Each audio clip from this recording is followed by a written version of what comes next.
बिस्मिल्लाहिर्रहमानिर्रहीम।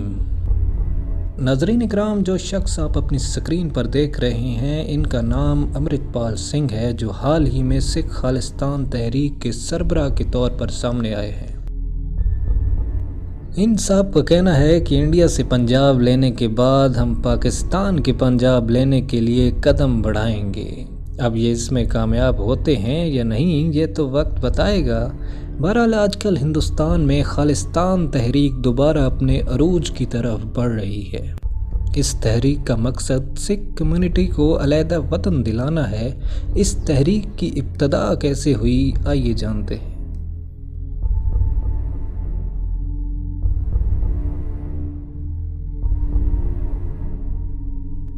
सिख बरादरी की जानिब से एक आज़ाद रियासत का मुतालबा पाक भारत तकसीम के वक्त से नहीं है, बल्कि इसकी अपनी एक अलग तारीख है। सबसे पहले सिखों के मजहबी रहनुमा गुरु गोबिंद सिंह ने 1699 में सिखों के लिए खालसा के नाम से एक अलहदा रियासत का तस्वुर पेश किया था। इस सोच के तहत 1710 में बंदा सिंह बहादुर की क़यादत में सिख लश्कर ने मुग़ल बादशाह के दौर में लाहौर और दिल्ली के दरमियान सरहिंद नामी इलाके पर कब्ज़ा कर लिया था, लेकिन ये कब्ज़ा सिर्फ 6 साल तक बरकरार रह सका। बरसगीर में जब अंग्रेज़ सरकार के ख़िलाफ़ तहरीक आज़ादी ने ज़ोर पकड़ा और आज़ाद हिंदुस्तान से जब बात दो कौमी नज़रिए तक पहुँची और हिंदुओं के लिए भारत और मुसलमानों के लिए अलग रियासत पाकिस्तान का नारा बुलंद हुआ, तो इसी ज़माने में सिख बरादरी भी अपने लिए अलहदा वतन का नारा लगा चुकी थी। ताहम अक़लियत में होने के सबब वो नारा इस ताकत से नहीं गूंज सका जिस ताकत से गूंजने की सूरत में सिख अक़लियत के लिए भी अलहदा रियासत कायम हो सकती। लेकिन यहाँ भी झूठे भारतीय वादे और ख़राब जहनीत का ही कसूर निकला, क्योंकि 1940 में जब आज़ादी की तहरीक अरूज पर थी, भारतीय लीडर जवाहरलाल नेहरू ने सिखों से वादा किया कि वो तहरीक आज़ादी में भारत का साथ दें, तो वो क़याम भारत के बाद सिख बरादरी को आइनी तौर पर इतनी आज़ादी दे देंगे जिसमें सिख अपने आप को आज़ाद कौम तस्वर करें। लेकिन ये कहना दुरुस्त होगा कि बरसगीर को अंग्रेज़ों से आज़ाद कराने के लिए हिंदू, मुसलमान और सिखों ने मुश्तरका तौर पर काम किया।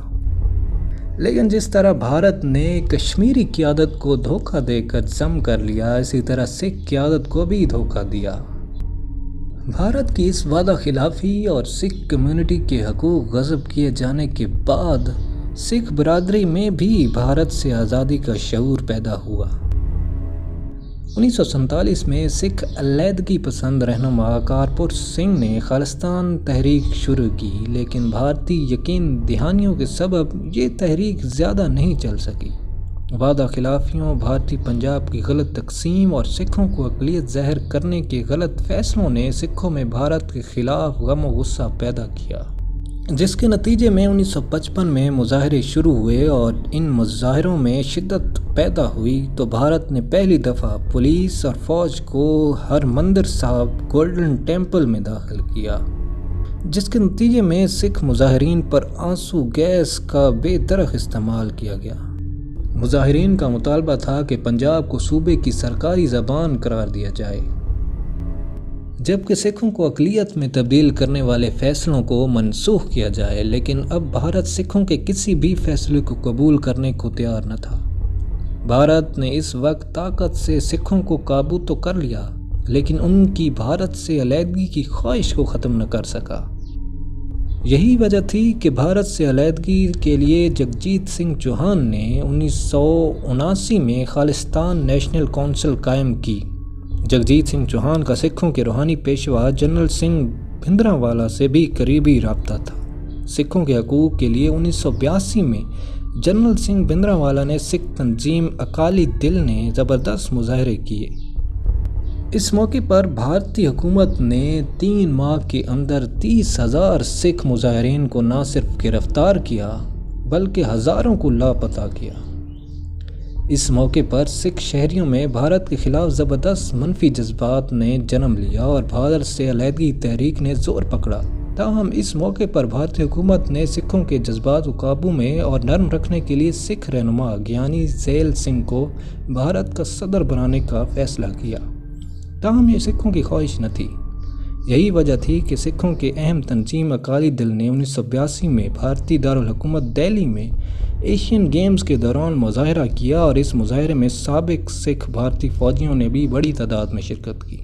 اس مظاہرے نے جہاں ایک طرف دنیا کو بھارت کی انسانی حقوق کی خلاف ورزیوں سے آگاہ کیا تھا، وہیں سکھوں میں بھارتی حکومت سے علیحدگی کے جذبے میں بھی اضافہ کیا، جس کا نتیجہ آپریشن بلیو سٹار کی صورت میں نکلا، جس میں سکھ تحریک آزادی خالصتان کے اہم رہنما جنرل سنگھ بھندرانوالا سمیت ہزاروں سکھ حریت پسندوں کی ہلاکت ہوئی، اور ان ہلاکتوں کے نتیجے میں بھارتی وزیر اعظم اندرا گاندھی کو بھی ان کے ساتھ گارڈوں نے ہلاک کر دیا تھا۔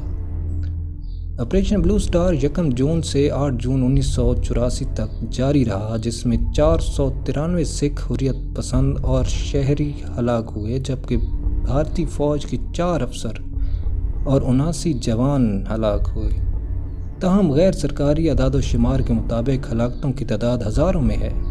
تاہم آپریشن بلیو سٹار کے نتیجے میں بھارت کچھ عرصے کے لیے سکھ علیحدگی پسند تحریک کو کمزور کرنے میں کامیاب تو ہو گیا، لیکن اس سے قبل ہی خالصتان نیشنل کونسل کے صدر جگجیت سنگھ چوہان خالصتان کا پرچم، پاسپورٹ اور شناختی کارڈ جاری کر چکے تھے۔ آج بھی خالصتان نیشنل کونسل موجود ہے، جس کے ارکان برطانیہ، یورپ، امریکہ اور کینیڈا میں مقیم ہیں۔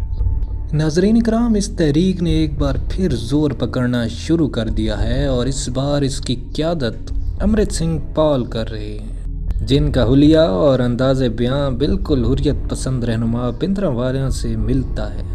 بھارتی پنجاب کی سکھ کمیونٹی میں کافی مشہور بھی ہو رہے ہیں اور میڈیا کوریج بھی دی جا رہی ہے۔ ناظرین اکرام، کیا بھارت ایک اور بلیو سٹار آپریشن جیسے کسی ایونٹ کی طرف بڑھ رہا ہے، یا اس بار سکھ خالصتان تحریک کو کامیاب کر چھوڑیں گے؟ اس کا فیصلہ تو آنے والا وقت ہی بتائے گا۔